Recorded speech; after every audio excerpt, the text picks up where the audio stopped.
Hello friend, नैतिक IAS academy के platform पे आप सभी का स्वागत है। पश्चिमी राजनीतिक विचारक के रूप में विगत कई दिनों से हम लोग मार्क्स को पढ़ रहे थे। आज मार्क्स को आगे बढ़ाते हुए मार्क्स के दो विचारों को हम लोग पढ़ेंगे, वर्ग संघर्ष का सिद्धांत और अतिरिक्त मूल्य का सिद्धांत। मार्क्स ने जो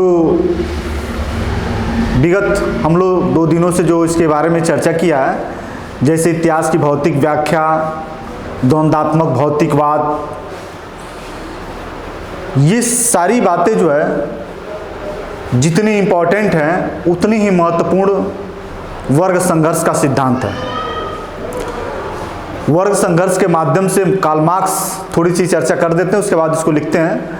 वर्ग संघर्ष के माध्यम से कार्ल मार्क्स जो वर्तमान पूंजीवादी व्यवस्था है उसकी अंत का स्पष्टीकरण देता है कि पूंजीवादी व्यवस्था, ऐसे तो द्वंद्वात्मक भौतिकवाद के माध्यम से समाज की जो 6 अवस्थाओं का वर्णन किया है, उसमें पूंजीवादी व्यवस्था के अंत के बाद सर्वहारा के अधिनायकवाद और अंतिम में साम्यवाद की व्यवस्था की कल्पना करता है।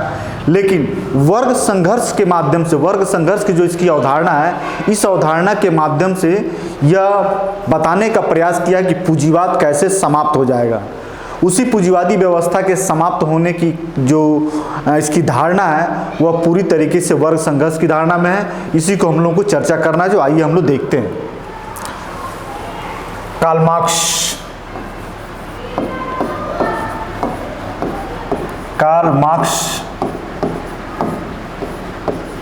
की वर्ग संघर्ष की धारणा, वर्ग संघर्ष की अवधारणा।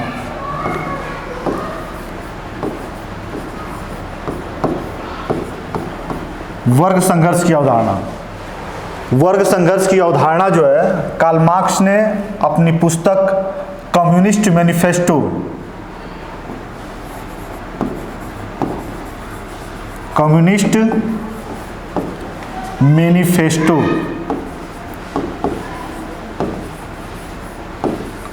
मैनिफेस्टो 1848, इसी पुस्तक में, जिस पुस्तक को कार्ल मार्क्स और एंजल्स ने मिलकर लिखा है, इसी पुस्तक में उसने वर्ग संघर्ष की अवधारणा की चर्चा किया है। और इस वर्ग संघर्ष की अवधारणा को स्टार्ट करने से पहले इसका एक पॉपुलर स्टेटमेंट है, जो यह भी पूछा है कि यह स्टेटमेंट उसने अपने किस पुस्तक में दिया है, तो कम्युनिस्ट मैनिफेस्टो वर्ग संघर्ष की अवधारणा और इसी से रिलेटेड है, इसीलिए वह स्टेटमेंट भी कम्युनिस्ट मैनिफेस्टो से ही संबंधित है। उसने लिखा, अब तक का मानव इतिहास, अब तक का मानव जीवन का इतिहास, मानव जीवन का इतिहास, मानव जीवन का इतिहास वर्ग संघर्ष का इतिहास रहा। वर्ग संघर्ष का इतिहास, वर्ग संघर्ष का इतिहास रहा है।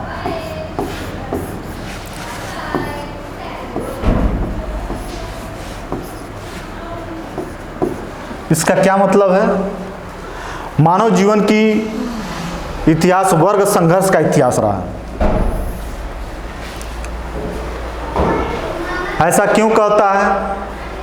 इसका बताना यह है कि जैसे इतिहास की भौतिकवादी व्याख्या इसने किया था और द्वंद्वात्मक भौतिकवाद के माध्यम से समाज की 6 अवस्थाओं की जो चर्चा किया था, जिसमें आदिम साम्यवाद, दास प्रथा, सामंतवाद, पूंजीवाद, अधिनायक वर्ग का सर्वहारा वर्ग का अधिनायक तंत्र और साम्यवादी व्यवस्था। साम्यवादी व्यवस्था और आदिम साम्यवादी व्यवस्था में कोई वर्ग नहीं था, इस वजह से वहाँ वर्ग संघर्ष नहीं था। जैसे ही वर्ग बना समाज में, वैसे ही ये वर्ग जो है विरोधी हित होने के कारण वर्ग बना और ये विरोधी हितों के कारण आपस में संघर्ष करने लगे। इसी संघर्ष के परिणाम स्वरूप, इसी द्वंद्व के परिणाम स्वरूप समाज में कई सारे परिवर्तन भी हुए और परिवर्तन होते भी रहे। तो मानव जीवन का इतिहास वर्ग संघर्ष का इतिहास रहा है, चाहे वह दास प्रथा हो, सामंतवादी व्यवस्था हो, पूंजीवादी व्यवस्था हो। इन सारी व्यवस्थाओं में दो विरोधी वर्ग बने हैं और इन विरोधी वर्गों में आपसी हितों के कारण आपस में क्या होती है, टकराहट होती है, संघर्ष होती है।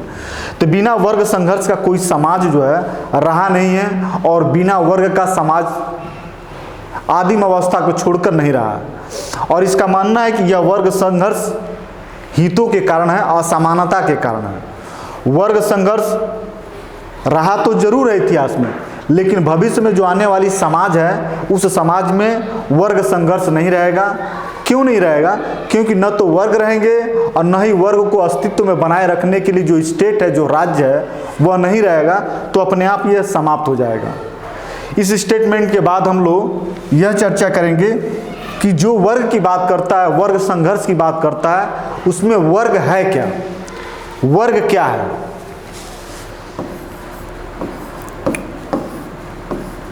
कई बार ये पूछ सकता है कि कार्ल मार्क्स का जो वर्ग की अवधारणा है, आर्थिक है, सामाजिक है, सांस्कृतिक है, कि उपरोक्त में से कोई नहीं है। तो जो कार्ल मार्क्स की वर्ग की अवधारणा है ये पूरी तरीके से आर्थिक है, आर्थिक अवधारणा है। कैसे है आर्थिक अवधारणा? तो कार्ल मार्क्स ने बताया कि समाज में एक प्रकार की आर्थिक क्रियाकलाप करने वाले व्यक्तियों के समूह को वर्ग कहा गया। एक ही प्रकार के आर्थिक क्रियाकलाप को करने वाले लोगों की जो समूह है वह एक वर्ग है। और कार्ल मार्क्स ने पूरे समाज में, पूरी दुनिया में दो ही वर्गों की चर्चा किया है। दो वर्ग होते हैं, दो वर्ग होते हैं। यह भी सवाल कई बार पूछा है, कार्ल मार्क्स के अनुसार कितने वर्ग होते हैं? 2, 3, 4, 5। तो दो ही वर्ग होते हैं। दो वर्ग में कौन कौन है? तो इसने बताया, एक धनिक वर्ग है, धनिक वर्ग, और दूसरा निर्धन वर्ग, निर्धन वर्ग। 6 जो सामाजिक अवस्थाओं को वर्णन किया, उन तीनों 6 सामाजिक अवस्थाओं में इनके अलग अलग नाम हैं। धनिक वर्ग क्या है? उत्पादन के साधन के मालिक हैं। ये उत्पादन के साधन, उत्पादन के साधन के मालिक, उत्पादन के साधन के मालिक धनिक वर्ग है। निर्धन वर्ग श्रम पर जीवित रहने वाले,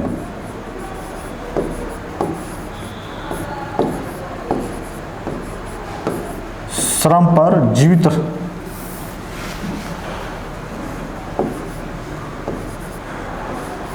श्रम पर जीवित रहने वाले।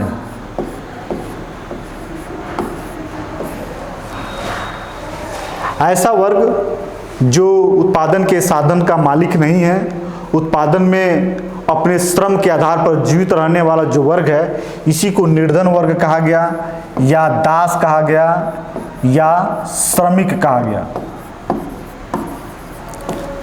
इसमें जो है धनिक वर्ग में कौन है? चाहे उनको सामंत कह लीजिए, जमींदार कह लीजिए, पूंजीपति कह लीजिए, या बुर्जुआ वर्ग कह लीजिए, ये सब धनिक वर्ग में आते हैं। क्योंकि उत्पादन के साधनों के जो मालिक होते हैं, जहाँ से उत्पादन का कार्य होता है, उसका स्वामित्व और नियंत्रण करने वाले जो व्यक्ति होते हैं, उन्हीं को धनिक वर्ग कहा गया है।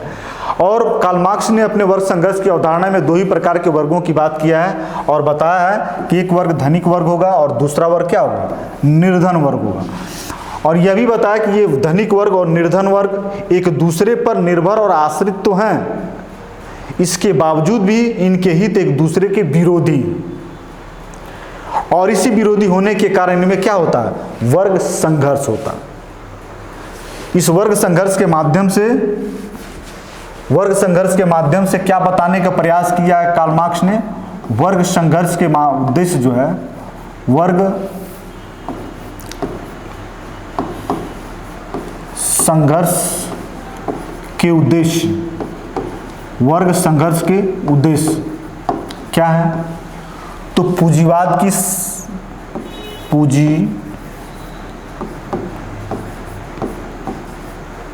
पूंजीवाद की अंत या समाप्ति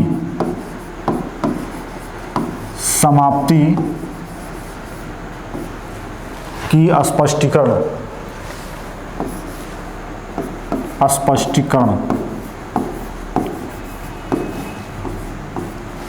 स्पष्टीकरण या व्याख्या।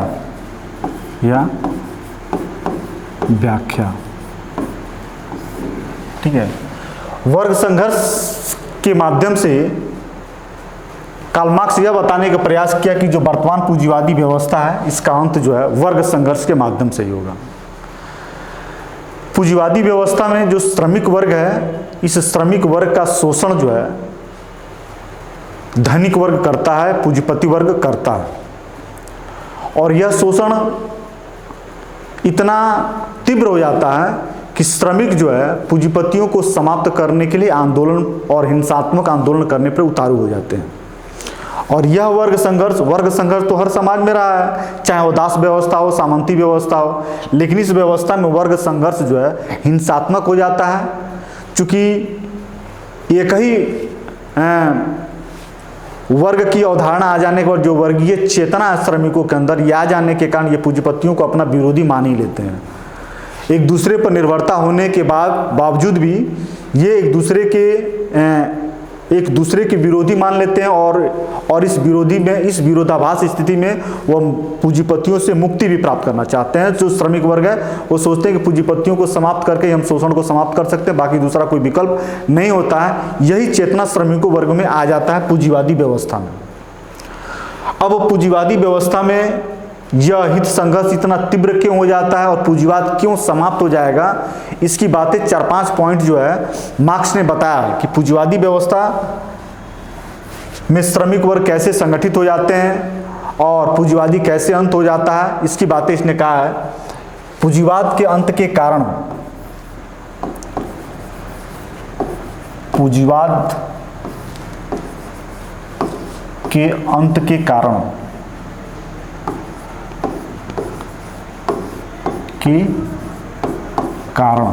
क्या है? अंत के कारण पहला बताया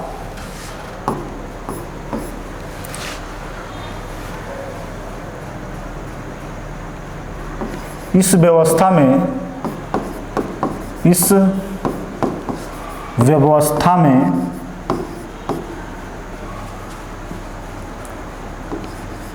उत्पादन कम व्यक्तियों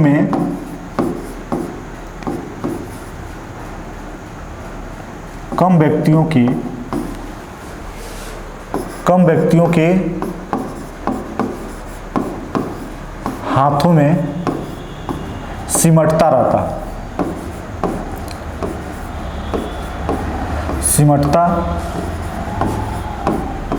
है। पूंजीवादी व्यवस्था में अत्यधिक उत्पादन के कारण और आपसी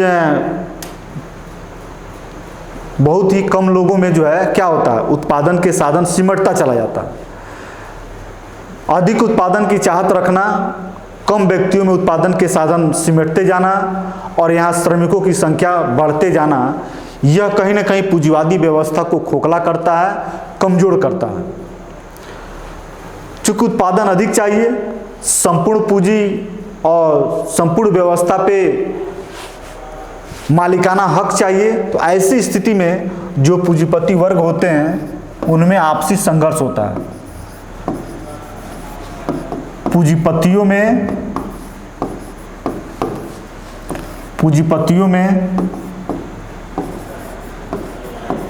आपसी संघर्ष होता है।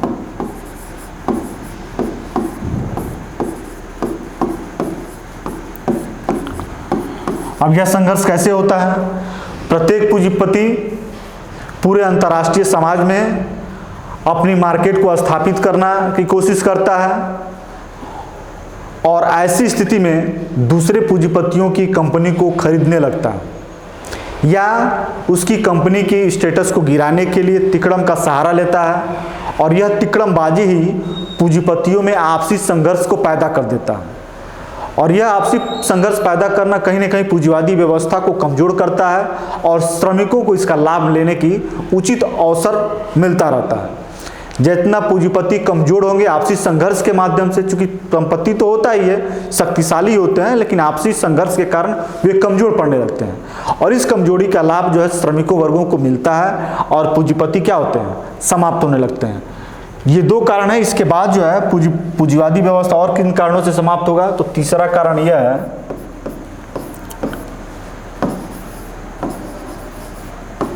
पूंजीपति एक ही स्थान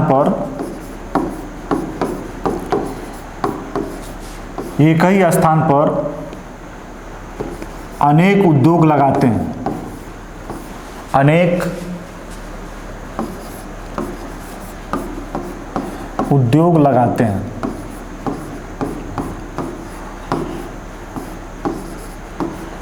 अर्थात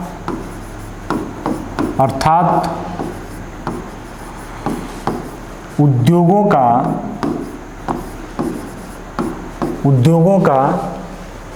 स्थानीयकरण होता है। उद्योगों का स्थानीयकरण होता है। इससे क्या होता है, जो पूंजीपति होते हैं कई सारे उद्योग धंधे एक ही स्थान पर लगा के अत्यधिक उत्पादन का कार्य करना चाहते हैं और अपनी बचत को सुनिश्चित करना चाहते हैं। यह कार्य जो है उद्योगों का स्थानीयकरण, जो श्रमिक होता है इन स्थानों पे वो सिमटते चले जाते हैं, इन स्थानों पे वो रहते हैं और उनमें एक वर्गीय चेतना आता है। वर्गीय चेतना का मतलब ये होता है कि वो आपस में एक साथ रहने के कारण उसमें यह बात पैदा हो जाती है कि उनका जो हित है, उनका जो शोषण है वह कहीं ना कहीं पूंजीपति वर्ग कर रहा है। तो वर्गीय चेतना मतलब पूंजीपति के विरुद्ध, पूंजीपति के विरुद्ध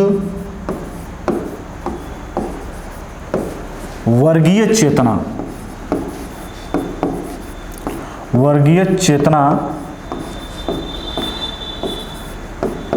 श्रमिकों में आने लगता है।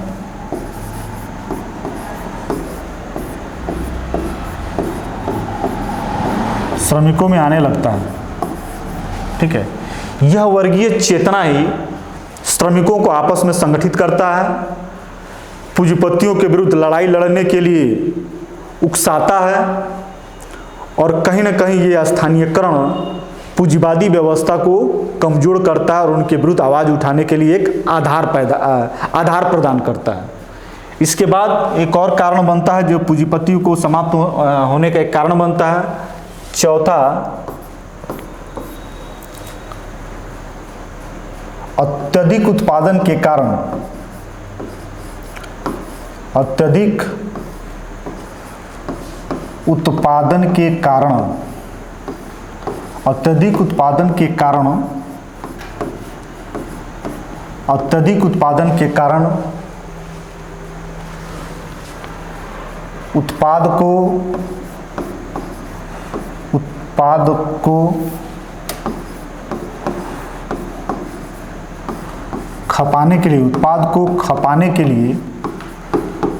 को खपाने के लिए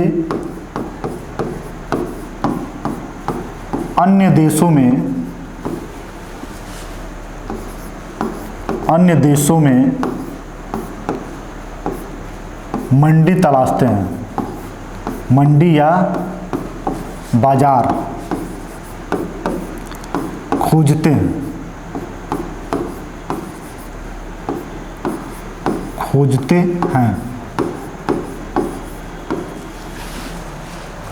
पूंजीवादी व्यवस्था का अंत का एक और एक कारण यह होता है कि चूंकि उद्योग धंधों के माध्यम से पूंजीपतियों के पास अत्यधिक उत्पादन हो जाता है, अब इस अत्यधिक उत्पादन की खपत उस स्थानीय बाजार में या अपने देश में नहीं हो पाता है और ऐसे माल की खपत करने के लिए उनको अन्य देशों में मार्केट तलाशने की जरूरत पड़ती है।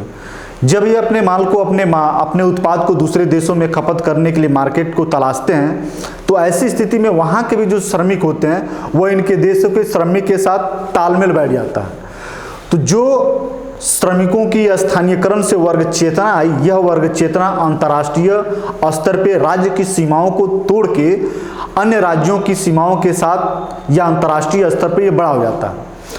तो चूंकि एक ही मालिक दूसरे देश में अपने बाजार को तलाशता है, लेकिन उसकी संख्या तो नहीं बढ़ रही है, लेकिन जो श्रमिक है स्थानीयकरण जिस देश का है वहाँ तो है ही है, दूसरे देश में जब मंडी में जाता तो वहाँ का भी श्रमिक मिलते हैं। इस तरीके से श्रमिकों की जो आकार है, जो संख्या है, उसमें तीव्र वृद्धि होती है।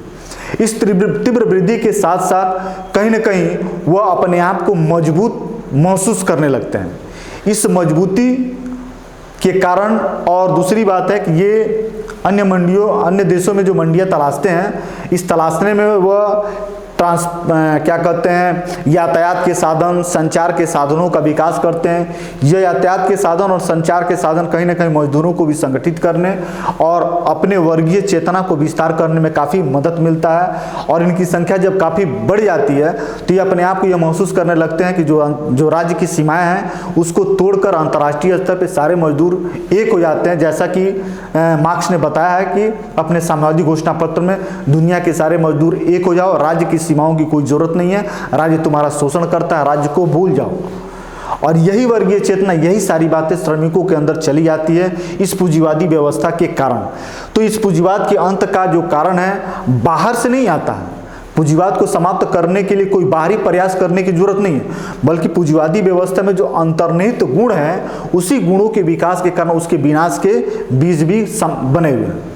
पूंजीवादी व्यवस्था उत्पन्न हुई है, लेकिन उसके विनाश के कारण उसी पूंजीवादी व्यवस्था में निहित है जो ये सब कारण जिम्मेदार बनते हैं।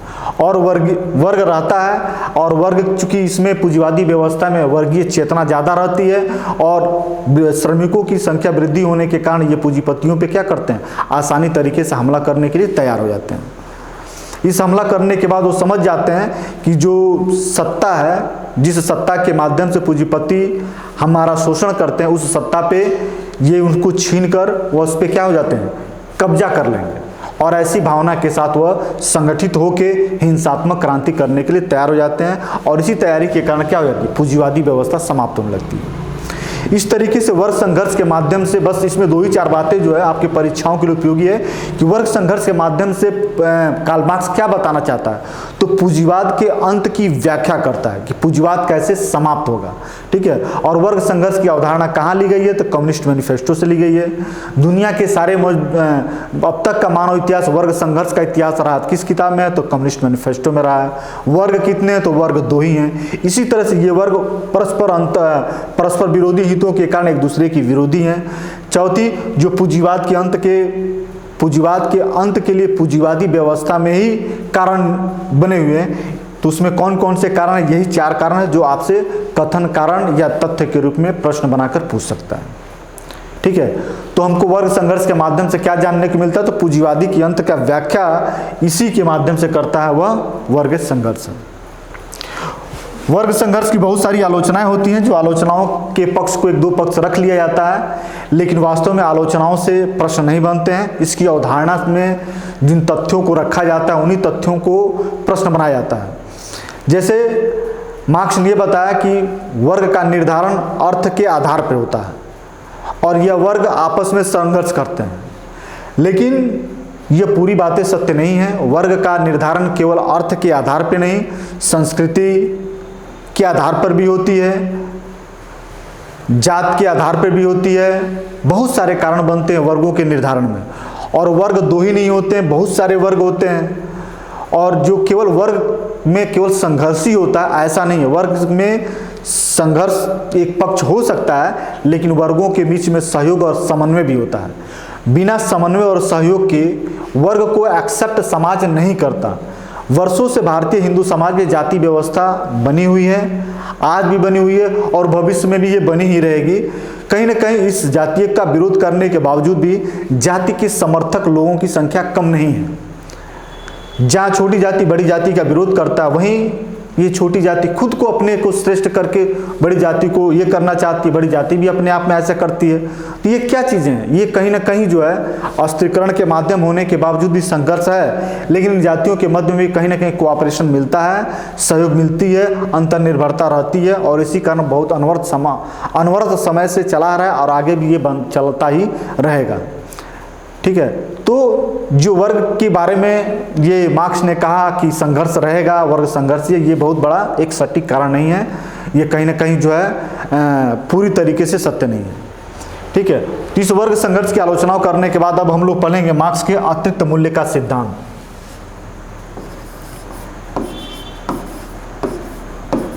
अतिरिक्त मूल्य का सिद्धांत। मार्क्स के अतिरिक्त मूल्य का सिद्धांत। अतिरिक्त मूल्य का सिद्धांत इसने जो है अपनी पुस्तक दास कैपिटल में दिया, दास कैपिटल में।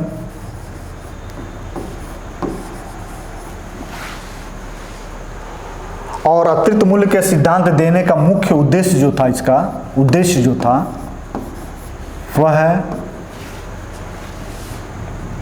पूंजीपतियों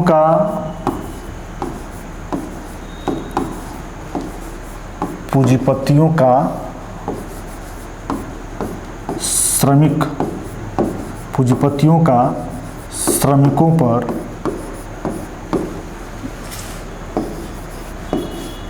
किए जाने वाले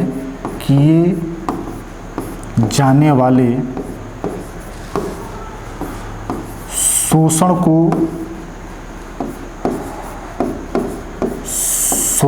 को उजागर करना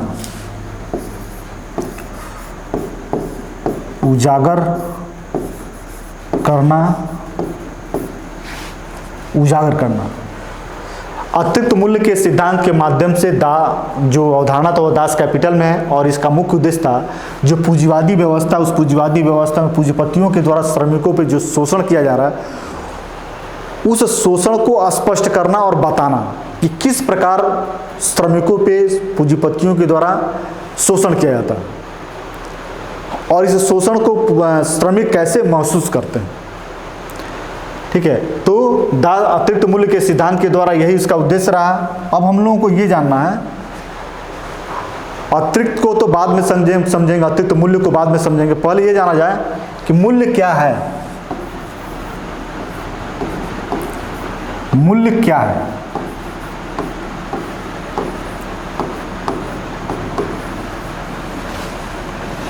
मूल्य को बताने के लिए इसने दो प्रकार के मूल्यों का उल्लेख किया है। एक है उपयोगी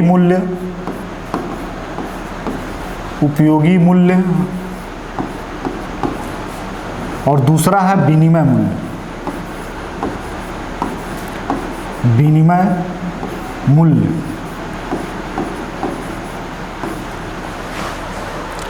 मूल्य क्या है, इसको समझने से पहले ये जान लीजिए दो प्रकार के मूल्य हैं, विनिमय मूल्य और उपयोगी मूल्य और विनिमय मूल्य। उपयोगी मूल्य क्या है और विनिमय मूल्य क्या है? उपयोगी मूल्य उसने बताया कि वस्तु की उपयोगिता और आवश्यकता के आधार पे उसकी मूल्य का निर्धारण। जैसे किसी प्यासे व्यक्ति के लिए पानी का मूल्य क्या हो सकता है और बिना प्यासे व्यक्ति के लिए पानी का मूल्य क्या हो सकता है।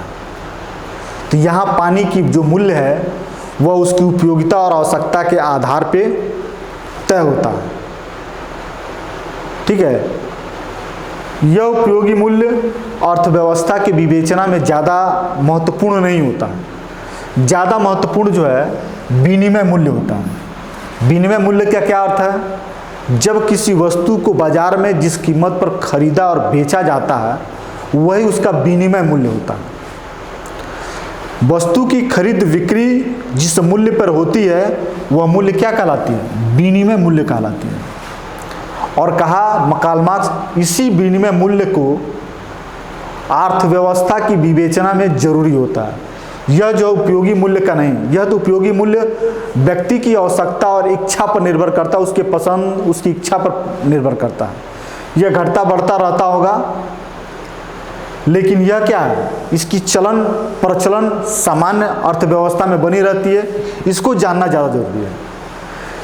इस बात को स्पष्ट करने के लिए इसने बताया कि चाहे यह मूल्य हो और चाहे यह मूल्य हो, दोनों के मूल्य के निर्धारण में एक बात समान रूप से लागू होता है और वह होता है श्रम। श्रम कहा कि जो मूल्य है, मूल्य का निर्धारण श्रम के माध्यम से होता है।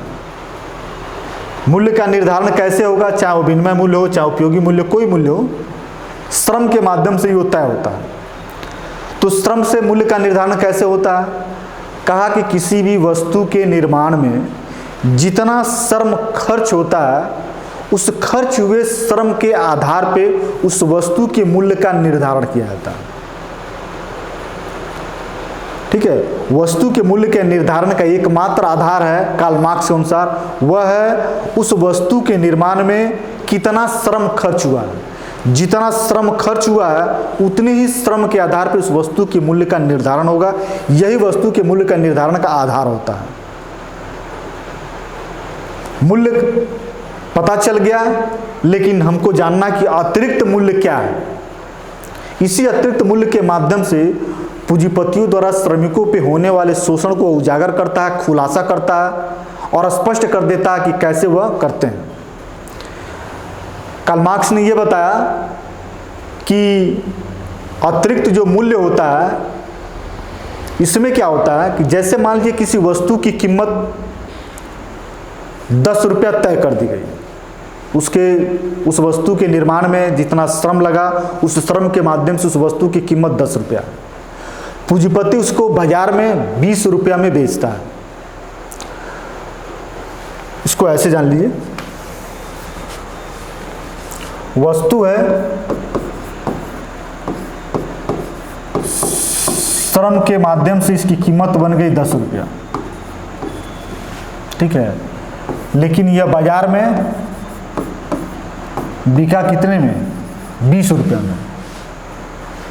तो वस्तु के निर्माण और बेचने में जो अंतर आया वो आया है 10 रुपया। ठीक है, ये 10 रुपया, यही जो 10 रुपया है अतिरिक्त मूल्य हो गया। कैसे? वस्तु की वास्तविक निर्माण में जो श्रम लगा, उस श्रम के आधार पर उसकी कीमत तय कर दी गई 10 रुपया, और इसी 10 रुपये में श्रमिकों की श्रम के माध्यम से उसका वेतन मिल गया। लेकिन बाजार में पूंजीपति उस सामान को 20 रुपये में बेचा, तो ये 10 रुपया जो उस वस्तु में मुनाफा हुआ, यह पूंजीपतियों के हाथ में चला गया, यह पूंजीपति के हाथ में चला गया। और इस अतिरिक्त जो 10 रुपया है, इसमें जो श्रमिक वर्ग है उसका कोई हिस्सेदारी या भागीदारी नहीं मिलता है। और समाज क्या कहता है या न्याय क्या कहता है कि किसी वस्तु के मूल्य में जितना खरीदारी और विक्रेता के स्तर पर जो मूल्य बनता है, उस मूल्य में श्रमिकों को भी हिस्सेदारी होनी चाहिए। और होता क्या है कि पूंजीपति उस अतिरिक्त मूल्य का लाभ अपने पास ले लेते हैं और श्रमिकों को वंचित कर देते हैं। यही अतिरिक्त जो मूल्य है पूंजीपतियों को अधिक धनवान बनाता है और श्रमिकों को श्रम पे निर्भर रहने के लिए मजबूर कर देता है। श्रमिकों को अपने श्रम पे जीवन भर जीवित रहने के लिए मजबूर करने की जो अतिरिक्त मूल्य का सिद्धांत है, यह मजबूर कर देता है। और इसी स्थिति के कारण जो मजदूर होता है वह हमेशा निर्धन का निर्धन ही बना रहता है, और पूंजीपति दिन प्रतिदिन इसी अतिरिक्त मूल्य के कारण धनवान बनते चला जाता है। यही है पूंजीपति के शोषण करने का मुख्य आधार। जो अतिरिक्त मूल्य के माध्यम से क्या करता है, वह धनवान बन जाता है और श्रमिकों का जो वास्तविक हिस्सा है, जो न्याय है, उस न्याय से उसको वंचित कर देता है। उसकी लाभ वाली जो हिस्सा है उसे वह बाहर कर देता है। इस तरीके से जो श्रमिक है उनका अतिरिक्त मूल्य के सिद्धांत के माध्यम से वह क्या करता है, शोषण करता है, और इसके शोषण का उजागर इसी अतिरिक्त मूल्य के सिद्धांत के आधार पे होता है। तो बहुत बड़ा सिद्धांत नहीं है, बस इसको समझने की ज़रूरत है कि अतिरिक्त मूल्य क्या है, अतिरिक्त मूल्य के सिद्धांत के माध्यम से वह क्या बताना चाहता है और किस बात का खुलासा करता है। अतिरिक्त मूल्य के सिद्धांत को जानने के बाद इसकी आलोचनाएं भी होती है, लेकिन आलोचनाएं बहुत ज़्यादा महत्वपूर्ण नहीं है। यह भी कहा जाता है किसी भी वस्तु के निर्माण में केवल श्रम ही एकमात्र आधार नहीं होता है, बहुत सारे वस्तु के निर्माण में बहुत चीज़ों का रोल होता है। फिर उस वस्तु को मार्केट तक पहुंचाने में बहुत सारी चीज़ों की भी ज़रूरत पड़ती है, उन सब चीज़ों का भी ध्यान देना चाहिए। और कार्ल मार्क्स क्या है, वस्तु के मूल्य के निर्धारण में एकमात्र कारक उन्होंने श्रम को माना है।